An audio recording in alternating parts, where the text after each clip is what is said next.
Previously, you learned about building views and stacks, and in this video, you'll learn about the elements that make your applications come to life and are incredibly useful to your users. Controls. In fact, the basic building blocks of user interaction in SwiftUI are controls. While controls are composed of many different elements, in this lesson, you'll specifically learn about some basic, commonly used controls, namely buttons, toggle, steppers, sliders, progress view, date picker, and labels. Controls are visual elements that form the basis of all iOS applications. They encapsulate functionality within elements that resemble real-world objects like buttons or sliders, for example. Views, which you learned about previously, are incredibly useful, but only if they present you with controls that allow you to trigger custom code or events within an app. With the various controls available in SwiftUI, this is possible.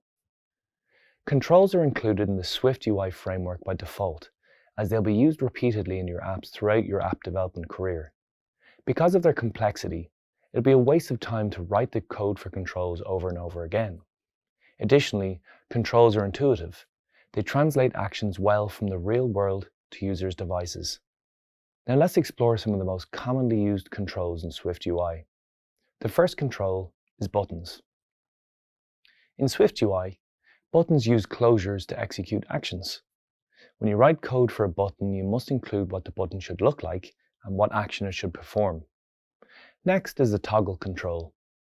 Toggles help switch between states of true and false. You can find toggles in all sorts of places. They're commonly found in settings pages for apps, where one must toggle a specific feature like notifications, for example, on and off. Another control is a stepper. Steppers are used to perform semantic increment and decrement actions. If you want full control, you have the option of using a bare-bones stepper where you manage your own data source. In this code example, the user can use the stepper control to increase or decrease the value, which is the number of guests they'd like to reserve a table for. Once the upper value in the range, which is 20 guests, is reached, the stepper control is disabled. If you need to select a value from a bounded linear range of values, you can use sliders as the control. An example application of a slider is a volume control. Then there's progress view, which is a view that shows the progress towards completion of a task. You will often find yourself using this control when signaling to a user that a page is loading. If your app requires selecting an absolute date, date picker is a useful control.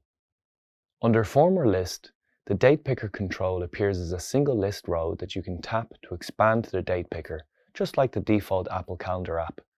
A further control you need to know about is a label. A label is a convenient view that presents an image and text alongside each other.